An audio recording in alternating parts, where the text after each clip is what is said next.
নমস্কার, সবাইকে স্বাগত অঙ্গনার অঙ্গনে অনুষ্ঠানে। আমরা জীবনে চলার পথে প্রতিদিন নতুন নতুন অনেক কিছু দেখি, শুনি, বোঝার চেষ্টা করি। আর এই ভাবনাগুলো যখন আমাদের জড়িয়ে রাখে তার পেছনে অনেক মানুষ থাকে।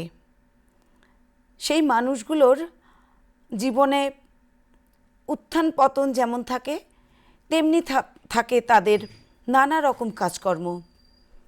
তাদের জীবনের পরতে পরতে লুকিয়ে থাকে রহস্য। আমরা চেষ্টা করি আমাদের এই অনুষ্ঠানে বিভিন্ন ক্ষেত্রের যারা দৃষ্টান্ত হয়ে আমাদের সামনে আসেন বা আমাদের আড়ালে থাকেন তাদেরকে তুলে আনতে। আমাদের এই রাজ্যের মেয়ে কর্মসূত্রে দেশের বাইরে থাকেন, কিন্তু দেশের প্রতি বা নিজের রাজ্যের প্রতি যে দায়বদ্ধতা, মানুষের প্রতি যে ভালোবাসা তাকে বারবার দেশে ফিরে আসতে সাহায্য করে এ কথা বলবো না। তিনি ভালোবাসেন এ রাজ্যের মানুষকে, নিজের মাটিকে, নিজের সংস্কৃতিকে। তাই আমরা আজকে তাকে আমন্ত্রণ জানিয়েছি তার জীবনের কিছু কথা শোনার জন্য। আমার সঙ্গে রয়েছেন জবা চৌধুরী। নমস্কার। এই যে তোমার দীর্ঘদিন বাইরে থাকা, আমরা কম বেশি যারা তোমার সঙ্গে পরিচিত আমরা জানি, তার বাইরেও অনেকে হয়তো তোমাকে দেখে বা বিভিন্ন কারণে জানে। এই যে তোমার বারবার, আমি শুরুতে বলেছিলাম যে কথাটা, নিজের মাটির টানে বারবার আসা, শুরুতে যদি বলি যে তোমার এই মাটির টানে আসা এটা কেন, এবং পড়াশোনা, স্কুল সবটা মিলিয়েই যদি শুরুটা করো। জন্মসূত্রে আমি আগরতলার, আর বাইরে যাওয়াটা শুধু বিদেশে যাওয়ার জন্য নয়। বাইরে আমরা গেছিলাম পড়াশোনা, তারপর জীবনে যদি আরেকটু উন্নতি আনা যায় সেই সব চিন্তা করে। আর সেইগুলো করতে গিয়ে যে জিনিসটা হয়েছে, অনেক কিছুর সম্মুখীন হয়েছি, কিন্তু দেশকে ভুলে নয়। মনে হয়েছে আমার নিজের জায়গা, আমার নিজের মা বাবা, বাড়ি ঘর, বন্ধু বান্ধব সবাইকে রেখে আমি গেছি কোনো একটা কাজে, এবং সেখান থেকে আমি ফিরে আসব, আমি ওদের আবার দেখব, এই জিনিসটা সব সময় মনের মধ্যে কাজ করত। এবং সেইটাই হয়তো বছরের পর বছর ধরে আমার সাথে, আমার মনের মধ্যে মানে ঘুরে বেড়াচ্ছে, আর আমি ফিরে আসছি। এটা একটা টান, এটা সত্যি কথা। এই টান ছাড়া বোধহয় এতটা করতে পারতাম না। মানে স্মৃতি কাতরতা বা ছোটবেলাকে এখনকার সময়ে এসে দেখা, সেই ছোটবেলার আগরতলা এখনকার আগরতলা, তোমার বয়সের দিক থেকে যে পরিবর্তন, সময় আমাদের পেছনে ফেলে এগিয়ে যেতে যেমন সাহায্য করে, তেমনিভাবে স্মৃতিগুলোও সাহায্য করে। একদম ছোটবেলার বিশেষ কোনো স্মৃতি আগরতলাকে জড়িয়ে এখনো যেটা তোমার খুব মনে হয়, যেহেতু তোমার স্কুলিং এখানে, সেই 23শে জানুয়ারি বলো, সরস্বতী পূজা বলো, সবকিছুই তো থাকে আমাদের জীবনে। ঠিক। সেই রকম স্কুলের কোনো কথা স্মরণীয়? স্কুল জীবনের কথা বললে বেশিরভাগ সময় যেটা হয়, ওই সরস্বতী পুজো বা আমাদের, আমি যেহেতু নেতাজি স্কুল থেকে পড়েছি, তো সেখানে 23শে জানুয়ারির জন্য আমরা মানে একদিন আগে থেকে, এক সপ্তাহ আগে থেকে আসলে শুরু হয়ে যেত বিভিন্ন রকমের ব্যস্ততা, নিজেকে তৈরি করা, শাড়ি কি যেই থিমটা নিয়েই হতো আর কি, সেটা নিয়ে আমাদের সকলের ব্যস্ততা, এবং সেটা করতাম। ভালো অনেক কিছু পেয়েছি, ভালো অনেক কিছু মনকে এখনও মানে ভাবায় যে এইগুলো পেয়েছি। সাথে কিছু ছোট ছোট দুঃখের জিনিসও ছিল, যেমন স্কুলে পড়াকালীন, তারপর স্কুলটা ছেড়েছি, কলেজ জীবনে এসে 2-4জন বন্ধু বান্ধবকে হারিয়েছি। তো সেইগুলো মনকে না খুব কষ্ট দেয়, মনে হয় ওরা ছিল, ওরা আর নেই আমাদের সাথে। তো দেশকে ভাবা, পুরনো আমার আগরতলাকে ভাবা, ফিরে আসা, সব কিছু মিলিয়ে সেটা মনে হয় আমি গেলে আমার জীবনটা পূর্ণ হয়। সবাইকে যখন দেখি তখন খুব আনন্দ হয় যে আমি আমার নিজের জায়গায় এসেছি। এই যে নিজের জায়গায় আসা, স্মৃতির কথা বললাম, স্মৃতির কথা বললে আমাদের কি হতো সেই সময়, আমাদের মানে আমাদের ছোটবেলায় রিলে ছবি, ঠিক। ব্ল্যাক অ্যান্ড হোয়াইট ছবি, এখন যখন দেখো পুরনো ছবিগুলো তেমনিভাবে এখন ডিজিটালি এবং লেন্স, বিভিন্ন ধরনের লেন্স, আমি যেটা জানি তোমার একটা শখের জায়গা ফটোগ্রাফি। এই ফটোগ্রাফির শখটা মানে স্মৃতিকে ধরে রাখতে কতটা সাহায্য করে? আমার ফটোগ্রাফিকে ভালোবাসা সেটা আসলে শুরু হয়েছে যখন থেকে স্বপনকে, মানে আমার মানে হাজবেন্ড, তাকে যখন থেকে চিনেছি তখন থেকে ছবির প্রতি যে ভালো লাগা ভালোবাসা সেইটা আমার জীবনে এসেছে। এবং সেইটা করতে গিয়ে অনেক সময় যেটা বুঝেছি যে আজকের যে দিনটা প্রতিদিন ফিরে দেখার মতো একটা জায়গা চলে যায়। প্রতিটা দিন আমরা বুঝি যে একটা দিন পুরনো হয়ে যায়, টের পাইনি। তখন মনে হতো যে ছবি তুলে রাখলে দিনটাকে আমি ধরে রাখলাম, এই দিনটা সত্যি হারিয়ে যাবে না। তো সেই ধরনের ব্যাপারগুলো আমাকে ভীষণ টানতো। সেই জিনিসটা আমাকে আজও ভীষণ খুশি দেয় যে কিছু একটা ঘটনা হচ্ছে, কিছু একটা সাজগোজ হচ্ছে, কোথাও একটা গেলাম, মনে হয় সেই মুহূর্তটাকে ধরে রাখি। তো এই যে মানে ফটোগ্রাফি ব্যাপারটা, তুমি তোমার হাজবেন্ডের সঙ্গে থাকতে থাকতে, ঠিক। তো তুমি নিজেও তো এখন ছবি তুলছো, তো ছবি তোলার ক্ষেত্রে, কারণ আমি আরেকটা জিনিস জানি তুমি ছবিও ভালো আঁকো, তো ছবি যখন তুমি তুলছো তখন তোমার মানে অনেক ধরনের ছবি তো হয় আমরা জানি, তুমি কোন ধরনের ছবি তুলতে ভালোবাসো? আমার সত্যি কথা ভালো লাগে, পোর্ট্রেট যেমন ভালো লাগে, কিন্তু আমার তার চেয়েও বেশি ভালো লাগে ল্যান্ডস্কেপ।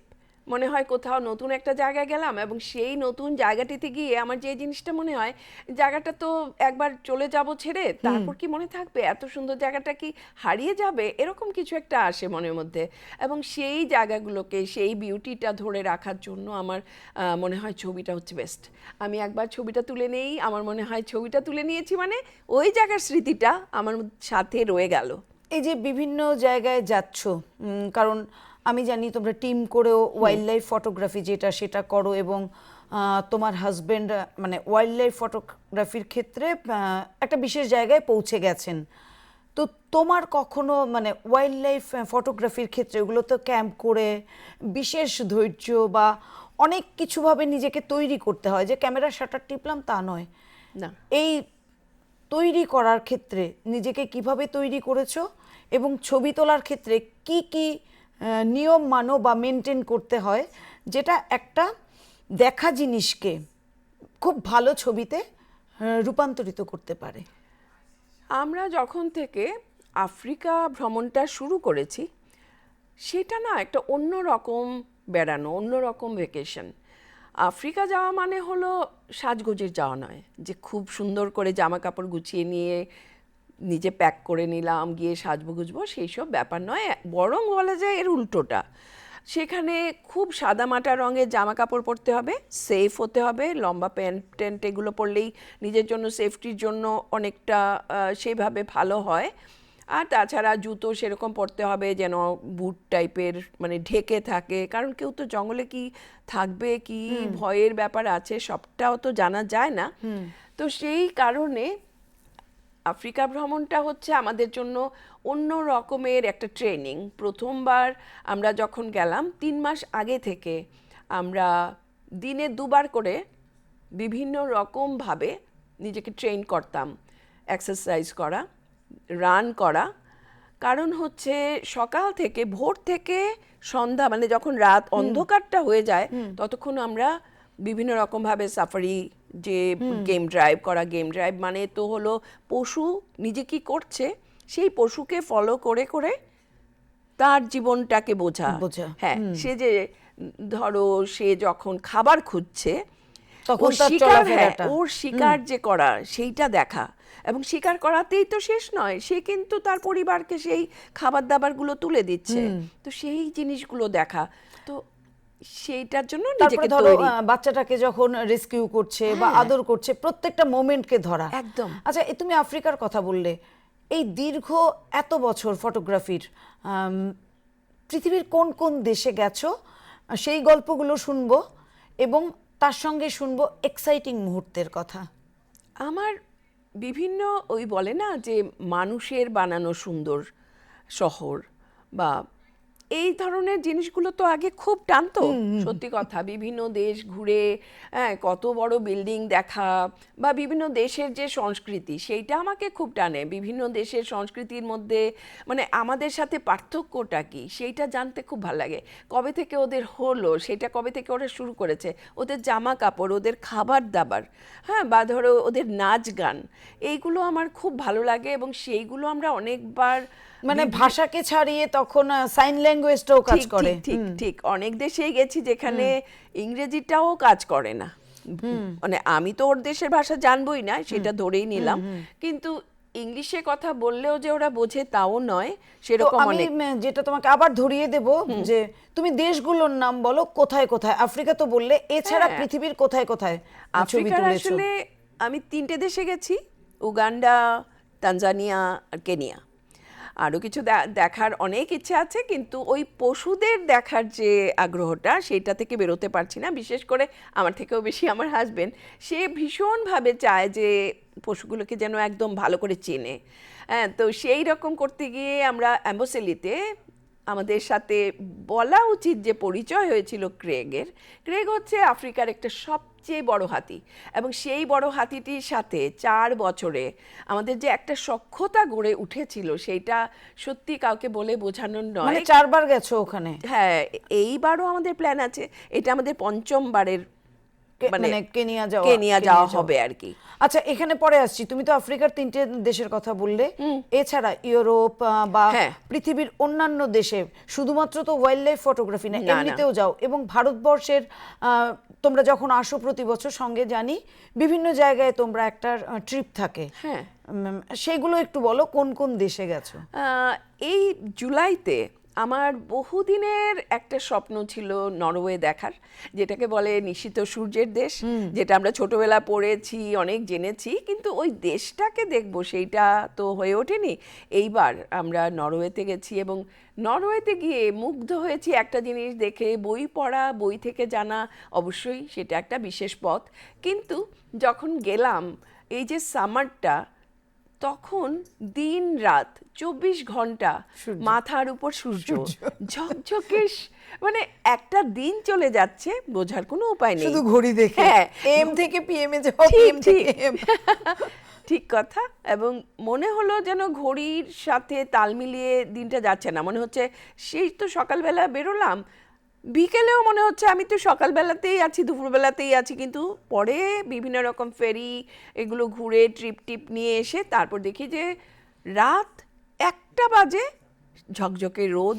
এবং আচ্ছা, রোদের কথা তো বললে, বরফের অভিজ্ঞতা হ্যাঁ। বলো। লাদাখ গেছো, মানে অনেক জায়গায় বরফের গেছো, বরফের অভিজ্ঞতা এবং বরফে ছবি তুলতে গেলে কি সুবিধা কি অসুবিধা? আচ্ছা, বরফে তো আমি থাকিও এরকম দেশে যখন বরফটা, মানে এই পড়ে। যে শীত এখন যেমন আমার মানে আটলান্টায় প্রচুর ঠান্ডা, -7, -9, ঘর থেকে -10। বেরোনো যায় না, তুষারপাত, হ্যাঁ, এগুলো তো সেইগুলো হচ্ছে খুব। বরফটা ভালোবাসি আমরা সবাই, কিন্তু বরফটাতে ছবি তোলা, আম, অনেক ক্ষেত্রেই বলবো যে বরফে ছবি তোলা তার সেরকম যদি কন্ট্রাস্ট না থাকে একটু কঠিন হয়, ব্যাকগ্রাউন্ডে সেরকম, সবটা white এসে হ্যাঁ যায়। সেই এই জন্য ডিপেন্ড করে। যেমন আমাদের লোকালিটিতে যেই ছবিগুলো আমরা তুলি সেগুলোতে ধরো পেছনে বাড়ি আছে বলে ঠিকঠাক মতো দেখা গেল, কতটা হাই হলো বরফ সেটা খুব ভালো করে তখন হয়, দেখা যায়, এবং ছবিতে বেশ ভালো আসে তখন। কিন্তু ধরো হাইওয়েতে যখন হয়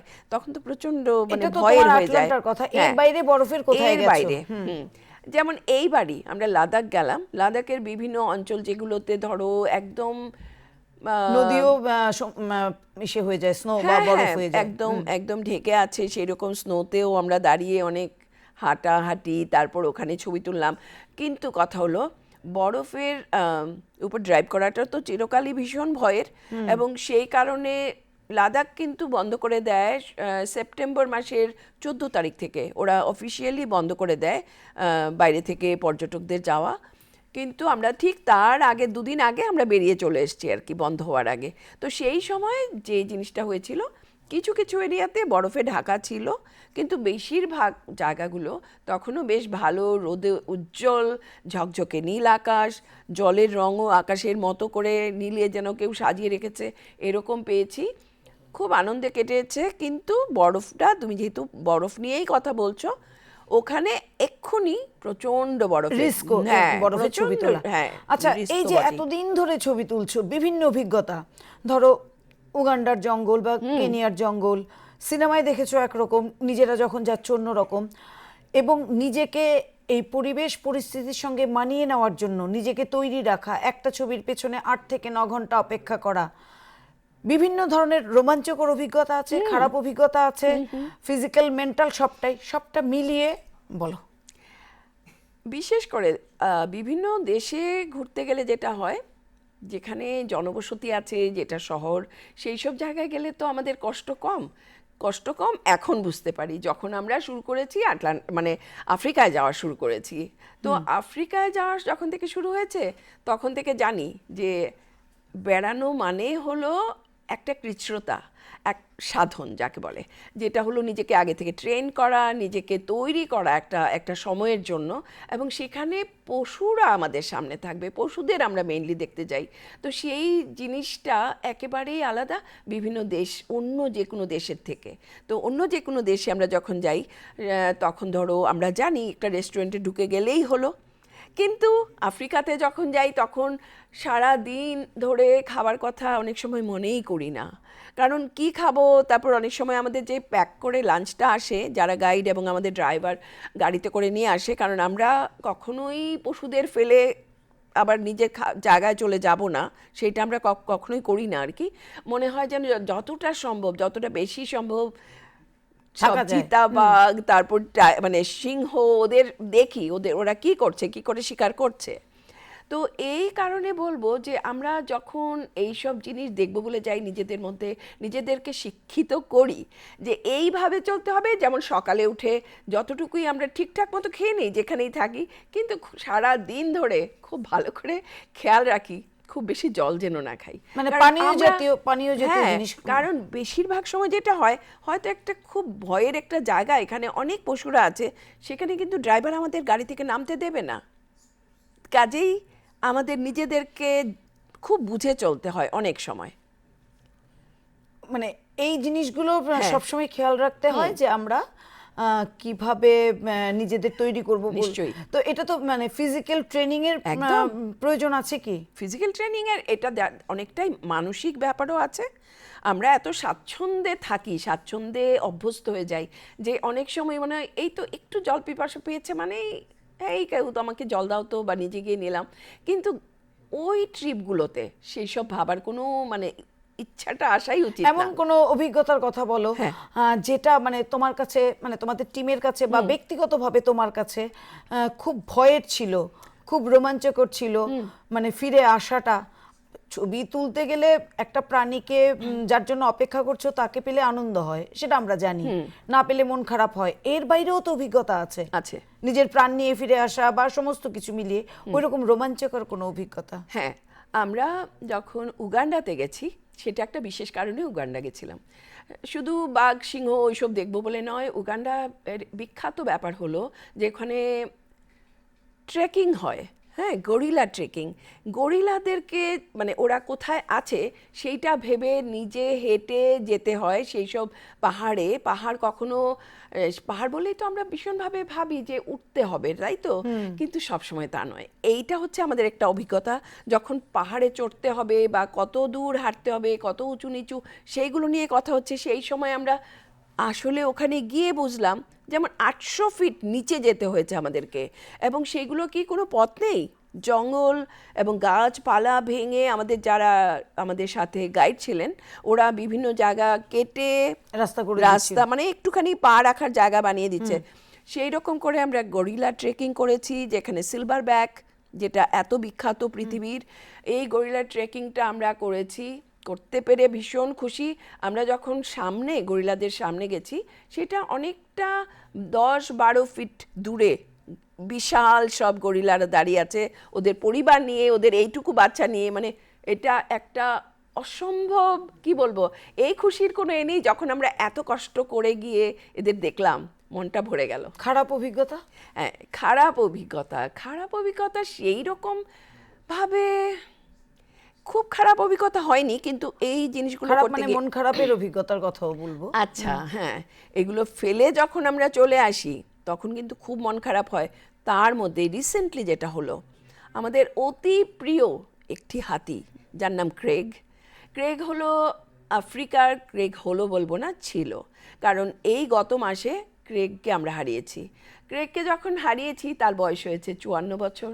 আর এই 54 বছরের মধ্যে 4টা বছর পর পর ক্রেগ আমাদের সঙ্গে, মানে শত শত ঘন্টা আমাদের সাথে ক্রেগ ছিল। একটা প্রাণী, সে তো আর কথা বলছে না, কিন্তু হাতির যে বলে না স্মৃতিশক্তি ভীষণ বেশি, ক্রেগ কিন্তু সেটা প্রমাণ করে দিয়েছিল। আমার হাজবেন্ড যতবার ওর ছবি তুলতে গেছে, প্রতিবার সে কিন্তু ওর এত কাছে গেছে, সেটা কেউ মানে ভাবতে পারে না। এটা যেমন ভালো অভিজ্ঞতা, তেমনি খারাপ অভিজ্ঞতা। ধরো ছবিটা তুলতে গেছো, অনেক সময় বেরিয়ে এসছে, আচ্ছা। তোমরা ভয় পেয়ে গেছো, ক্যামেরা ছিটকে পড়েছে, যদিও সেই। স্ট্যান্ডে ক্যামেরা ঠিক, থাকে বা ঠিক। বিভিন্ন, কিন্তু নিজেদের অ্যাক্সিডেন্ট হতে হতে এইরকম অভিজ্ঞতা একটু। ঠিক, সিংহ শিকার করতে যাচ্ছে এবং সেই সিংহের শিকার দেখবই। আমাদের প্রথমবার যখন গেছি 2021 সালে আফ্রিকা ভ্রমণে, তো প্রথমবার গিয়ে আমরা ঠিক বুঝতে পারিনি যে কি কি করা উচিত, কিভাবে নিজের ইচ্ছের কথাটা বলা উচিত, কোথায় যাওয়া উচিত, সবটা ভালো বুঝিনি। তো প্রথমবার যেটা পাইনি, দ্বিতীয় তৃতীয় চতুর্থবারে আমরা একদম পুষিয়ে নিয়েছি সেই সব। কারণ হলো ততক্ষণে আমরা বুঝে গেছি যে কি করা উচিত, কোথায় কোথায় যাওয়া উচিত, কিভাবে ধৈর্য ধরে অপেক্ষা করা উচিত। এমন অনেক হয়েছে যে শিকার সামনে আমরা বুঝতে পারছি যে চিতাবাঘ সে শিকারের জন্য রেডি হচ্ছে, কিন্তু সে সামনের শিকারটা সে তো চাইবে তার নিজের প্রাণ বাঁচাতে, সে কিন্তু ছুটে হয়তো বেরিয়ে গেল, এবং ছুটে যখন বেরিয়ে গেল তখন কিন্তু সেই চিতাবাঘ যেমন দুঃখ পেল, আমরাও এই একটা দৃশ্য দেখা হলো না। আমাদের অনেক বন্ধুরা বলেন এই চিতাবাঘটা খাবে আর এই দৃশ্য দেখবে। আমি বলি আমরাও তো তাই করি। আমাদের প্রত্যেকের এই যে জনজীবন, এই যে জীবন, জীবন মানেই হলো তার একটা খাদ্য লাগবে। আমরা মানুষরা একরকম ভাবে সেইটাকে ব্যবস্থা করি, খাই। আমরাও তো মাছ কাটি, মাংস কাটি, ঠিক কেটে কথা, করি, ঠিক কথা। কিন্তু আধুনিক আমার অনেক পদ্ধতিতে। কিন্তু আমরাও তো একটা সময় পুড়িয়ে খেয়েছি জঙ্গল থেকে। নিশ্চয়ই নিশ্চয়ই, আমাদের ইতিহাস তো তাই বলে। তাই বলে। হ্যাঁ, তো আমাদের ইতিহাস যাই বলুক, আমরা অভ্যস্ত হয়ে গেছি সুন্দর করে প্লেটে সাজানো খাবার খাবো বলে। এখন অনেকেই বলে যে ইস তোমরা এইটা দেখতে পারলে, সিংহটা খাচ্ছে, সেইটা মানে এত এনজয় করলে। আমি বলি এনজয় করলাম, কারণ হলো পশুদেরকে জানবো বলেই কিন্তু আমরা এত বারবার যাই, যে ওদেরকে কিন্তু প্লেটে সাজিয়ে খাবার দিলে ওরা খাবে না। না, ওরা খাবে না বলেই ওদের সিস্টেমেই ওরা চলবে, আর এই সিস্টেমটাই আমরা দেখতে চাই। এমন দেখেছি সিংহ মা, আচ্ছা সিংহ মা বাবা দুটো নিয়ে কথা বললে, বাবা সিংহরা কিন্তু কিছুই করবে না, খুব রাজসিকভাবে থাকবে, হ্যাঁ কেশর নাড়িয়ে টাড়িয়ে এদিক ওদিক তাকাবে, কিন্তু যে স্ত্রী যে আছে তার ফিমেল যে সিংহটা ওখানে আছে, সে কিন্তু খাবার খুঁজে বেড়াবে, বাচ্চাদের যত্ন করবে, এই সব কিছু সে কিন্তু করে। এবং এটা বোধহয় প্রকৃতির নিয়মই। সত্যি তাই, প্রকৃতির নিয়মই, মানে খাবার দাওয়ার ব্যাপারটা বোধহয় সমস্ত প্রাণীর মধ্যে। পাখিদের ক্ষেত্রেও আমরা দেখি, ধরো খাবার দেওয়ার ব্যাপারটায় মার একটা, বাবা হয়তো সংগ্রহ করে আনছে, খাওয়াচ্ছে মা। হ্যাঁ, কিন্তু এই সিংহ এবং ইয়ের মধ্যে, হাতির মধ্যে মাতৃত্বের এমন একটা ছাপ দেখেছি, আমি সত্যি বলবো যে শুধু আমরাই নয়, ওরাও আমাদের চেয়ে কম নয়। কেমন করে একটা শিকার ধরার পরে সবচেয়ে নরম যে জায়গাটা হবে সেই পশুর, যে পশুই হোক, সেই নরম জায়গাটা সে কি করে দাঁত দিয়ে কেটে দেয় নিজের বাচ্চারা খাবে বলে, কেটে দিয়ে সে সরে গেল। এরকম দেখেছি যে মা সিংহটা ঠিক কেটে দিয়ে বাচ্চারা লাইন ধরে, একটা তো নয় 4টা 5টা করে বাচ্চা এখানে এসে আরাম করে সেগুলো খেলো, ওদের খাওয়া শেষ, এইবার বড়রা খাবে। আমরা প্রায় শেষের দিকে এসে গেছি। কোথাও মানে যাওয়ার ইচ্ছে ছিল, যেতে পারোনি যে কোনো কারণেই, বিভিন্ন, যেহেতু ওয়াইল্ড লাইফ নিয়ে তুমি বেশি ইন্টারেস্টেড এবং তোমরা যাও বেশি, কোন দেশে এখনো যাওয়া হয়নি এবং যেতে চাও? কোন প্রাণীর ছবি তোলা হয়নি, তুলতে চাও? যেতে চাই তো অনেক দেশেই, জানি না কবে হবে, কিন্তু আফ্রিকান আরও অনেক দেশ আমার দেখার ইচ্ছে রয়েছে। প্রাণীদের কথা বললে সত্যি কথা অনেক প্রাণী আমরা হয়তো দেখেছি, কিন্তু আরো কাছে থেকে দেখা, বা আমার সবচেয়ে যেটা ভালো লাগে পশুদের মধ্যে যে বিভিন্ন রকম চেহারার মধ্যে সময় ভিত্তিক যে এক্সপ্রেশন গুলো আসে, চোখে, হ্যাঁ, মুখে, চোখে নাকে, মুখে সবকিছু। এর কাজের মানে পারা না পারার মধ্যে যে চেহারা পাল্টে যায়, সেইটা আমার খুব ভালো লাগে। আচ্ছা, ফটোগ্রাফি নিয়ে এত কথা, যেহেতু শেষ প্রান্তে এসে গেছি, তোমরা একটা কাজের জন্য প্রতি বছর দেশে আসো এবং তরুণ ফটোগ্রাফারদের উৎসাহিত করতে তোমরা কাজ করছো, এপিসি এমপিসি আমরা যে নামটা জানি। ঠিক। এবছর কিভাবে করেছো, আগেরগুলো আমরা জানি, কিভাবে করেছো এবং নতুনদের উৎসাহিত করতে এবার তোমরা একটা বিশেষ প্রজেক্ট নিয়েছো, সেটা আমাকে একসঙ্গে মানে পুরো বিষয়টাকে বলো। আচ্ছা, আমরা তো এখন 11 বছরে আমরা পা ফেলেছি। এপিসি এমপিসি, যেটা আমার শাশুড়ি মায়ের নামে আমার হাজবেন্ড শুরু করেছিল, এটা করার উদ্দেশ্য একটাই ছিল যে ত্রিপুরার ছেলে মেয়েদেরকে ফটোগ্রাফিতে উৎসাহী করা। ওর খুব হাতে ধরে অনেককে শেখানোর খুব ইচ্ছে ছিল, সেটা করেছে। অনেককে বিভিন্ন জিনিস এনে দিয়ে যে শিক্ষাটা দরকার হয় সেইটা অনেকবার চেষ্টা করেছে এবং অনেকেই শিখেছে ওর কাছে। আজকের দিনেও অনেকেই ওর খুব কাছাকাছি আছে এবং শিখতে চেষ্টা করে। তো আমাদের এই যে এপিসি এমপিসি, যেটা 10 বছর ছিল লাস্ট ইয়ারে, এবং লাস্ট ইয়ারে যেটা হয়েছে, আমরা আসলে শুরু করেছিলাম ত্রিপুরা দিয়ে, শুধুমাত্র ত্রিপুরা। তারপর আমরা নর্থ ইস্টের যে 7টা মানে রাজ্য রয়েছে সেইগুলো নিয়ে শুরু করেছি, সেইগুলো পেরিয়ে পুরো ইন্ডিয়ার পরে আমরা যেটা করেছি, গত বছর আমরা পৃথিবীর সমস্ত দেশে মানে ছড়িয়ে worldwide দিয়েছিলাম। হয়ে হ্যাঁ, গেছে। এবং আমরা 48টি দেশ থেকে প্রতিযোগী পেয়েছি।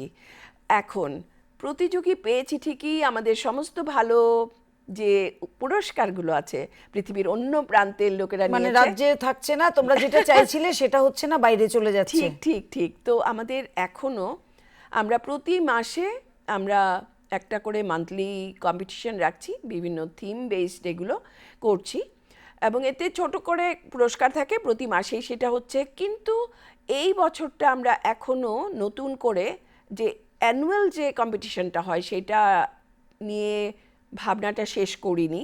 আমাদের নিজেদের একটুখানি হয়তো উৎসাহটা কমে গেছে। আমাদের ইচ্ছে ছিল ত্রিপুরার মানুষ এগিয়ে যাক, আমাদের ইচ্ছে ছিল আমাদের বলবো এপিসি এমপিসিকে আমরা কখনোই চাইনি শুধুমাত্র বিদেশের যারা খুব ভালো ফটোগ্রাফার ওরা জয়েন করবে, ওরা প্রাইজগুলো নিয়ে যাবে, খুব ভালো, ওদের জন্য আমাদের অভিনন্দন। কিন্তু আমরা চেয়েছি, আমরা আজও চাই যে আমাদের মানুষ অনেক বড় হোক, সুন্দর করে গড়ে উঠুক ফটোগ্রাফি। নিশ্চয়ই আমরা যেহেতু এটা ভালোবাসি, আমরা চাই ছড়িয়ে পড়ুক আমাদের রাজ্যে। এবারের যে বিশেষ একটা প্রজেক্ট, সে বিষয়ে একটু বলবে কি? এই যে তোমরা যে বিভিন্ন সময় শেখাও, আমি জানি লেন্স থেকে শুরু করে ক্যামেরার বিভিন্ন অ্যাপারেটাস সমস্ত কিছু যার যেটা দরকার তোমরা প্রোভাইড করো। তো এবার যেটা করছো এটা কি প্রথমেই করলে, মানে কিভাবে করলে, কেন আইডিয়াটা এলো? এবার আমাদের আসলে বড় করে অন্য কিছু করা হচ্ছে না বলে আমরা একটা ট্রিপ, মানে আমরা একটা ভ্যাকেশনের ছোট্ট পার্টকে ধরে নিয়েছি একটু শিক্ষামূলক, এবং এর মধ্যে আমরা দুজনকে আমরা স্পন্সর করছি। আমরা বলতে আমার হাজব্যান্ড, সত্যি কথা, ওর যেহেতু শেখানোর খুব ইচ্ছে রয়েছে, ও চায় যেন শুধু আমি নই, আমরা বলবো, মানে আমরা অনেকে মিলে জিনিসটা এনজয় করলাম, দেখলাম, ভালোবাসলাম, শিখলাম, সেটা ওর ভীষণ ধ্যান জ্ঞান। তো এই জন্য আমরা দুজনকে স্পন্সর করছি, আমাদের সাথে নিয়ে চলেছি এবারের আফ্রিকা ট্রিপে। আগামী এর মধ্যে তো একটা মেয়েও বোধহয় আছে, মানে একজন মেয়ে একজন ছেলেকে নিচ্ছ। হ্যাঁ, একজন মেয়ে আর একজন ছেলে আছে, সেটা ভবিষ্যতে মানে আসুক। আমরাও অপেক্ষা করে থাকবো আগামী দিনে যে এখানকার একটা মেয়ে আছে আমাদের এখানে, অনেকগুলো আমি অন্তত জানি 2-3 জনকে যারা ওয়াইল্ড লাইফ ফটোগ্রাফিতে আছে এবং বিভিন্ন সময় ছবি তোলে, নিশ্চয়ই। বা এখন অ্যাডভেঞ্চারাস ফটোগ্রাফার, যে অ্যাডভেঞ্চার ফটোগ্রাফি যেটা সেটাও করছে। তো তোমাদের এই উদ্যোগ সফল হবে, যেহেতু ত্রিপুরার ছেলে মেয়েদের নিয়েই শুরু করেছো এই প্রজেক্টটা, নতুন একটা প্রজেক্ট। তোমাদের স্বপ্ন সফল হোক এবং আমরাও যেন নতুন প্রজন্মের কাছ থেকে আরো উন্নত মানের ছবি দেখব, তারা যেটা শিখছে সেটা ডিসপ্লে করবে। এবং একদম শেষ প্রশ্ন, এই অনুষ্ঠানে এসে তোমার কেমন লাগলো, এবং যারা ফটোগ্রাফিতে আসতে চায়, যে কোনো ফটোগ্রাফি, তাদের কাছে তোমার কি বার্তা থাকবে? এই অনুষ্ঠান আমার কাছে অত্যন্ত আনন্দের, কারণ কিছু কথা সবসময় মনের মধ্যে লুকিয়ে থাকে। আমি দেশে আসি, কিন্তু যেহেতু অনেক দিন মানে দেশের বাইরে, সেইটা আমার ছবির সাথে অ্যাড হয়ে গেছে যে আমি বাইরে থাকি। যেহেতু অনেকেই বলেন যে বাইরে থেকে এসেছে, সেই জিনিসটা আসলে আমি মিটিয়ে দিতে চাই, কিন্তু হয়ে ওঠে না। তো এখানে যখন আসি আর তোমাদের মতো বন্ধুরা যারা সবাই মিলে যদি এরকম গল্প আড্ডা হয়, আমার মনে হয় আমি একটু সময় সুযোগ পেলাম যে সকলের সামনে কথা বললাম, এবং শুধু আমি নই, আমরা হয়ে গল্প করলাম, সেই জিনিসটা একটা বিশাল খুশির। আর আরেকটা জিনিস আমার মনে হয়, আমরা এপিসি এমপিসি বা শিক্ষামূলক, বিশেষ করে ফটোগ্রাফিকে সাথে নিয়ে চলতে আমাদের মানে ইচ্ছের শেষ নেই। আমাদের প্রচণ্ড উৎসাহ রয়েছে এটাকে বাড়িয়ে নেওয়া, এটাকে সুন্দর পথে নেওয়া। আমাদের নিজেদের ত্রিপুরার মানুষরা, ছেলে মেয়ে যারা ছোটরা, নতুন প্রজন্মের সবাই এগিয়ে আসুক, আরও অনেক শিখুক। তো সেইটার কথা আমরা বলতে চাই। আমরা সব সময় চাই আমাদের সাথে আসুক, আমাদের থেকে এগিয়ে যাক। এটাই আমার বলার উদ্দেশ্য। আজকের এই অনুষ্ঠানের মধ্য দিয়ে আপনারা যারা শুনছেন, আপনাদের ছেলে মেয়ে যারা ভবিষ্যতে ফটোগ্রাফিতে আসতে চায়, ফটোগ্রাফিকে ভালোবাসে, তারা যদি আসতে চায়, জবা চৌধুরী ওরা কিন্তু হাত বাড়িয়ে আছে। নিশ্চয়ই। সেই হাতটাকে শক্ত করে ধরা, এবং যেটা বলবো, নিজেকে আবিষ্কার করার যে জায়গাটা, তার একটা মাধ্যম কিন্তু ফটোগ্রাফি। আজকের মতো শেষ করব। তোমাকে অনেক ধন্যবাদ। ধন্যবাদ। আপনাদেরও অনেক অনেক শুভকামনা জানিয়ে আজকের মতো শেষ করছি। নমস্কার।